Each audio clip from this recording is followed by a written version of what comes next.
品質大獎得獎公司益力堅實業有限公司，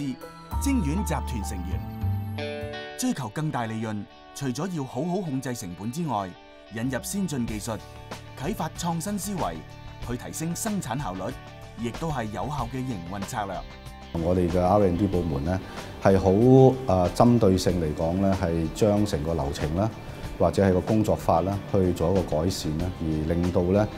同一件產物喺唔同嘅時段生產咧，佢個生產力咧都係有所提升。即係譬如我舉例嚟講咧，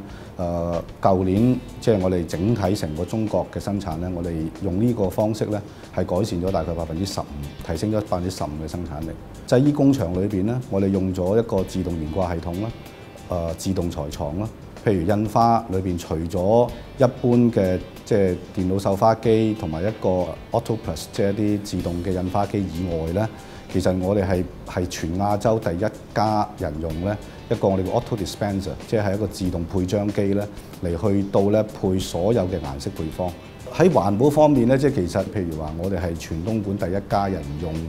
或者我哋叫 Biomass 嘅 boiler， 即係由一個柴油嘅鍋爐，即係改為一個係用一個生物質，而呢個生物質咧係零碳排放嘅鍋爐。咁而喺污水上面咧，因為我哋日常生產都有一啲污水要處理啦。咁我哋喺差唔多10年前開始已經做一個中水嘅回用嘅處理。其實基本上60%以上嘅水我哋已經係可以回收再用㗎啦。咁而最近今年咧開始咧，我哋更加增設咗一個咧反滲透嘅污水處理方式，係更加現代化，而基本上原則上係可以做到零排放。基本上呢一棟新落成嘅大廈咧，我哋用晒LED 嘅燈，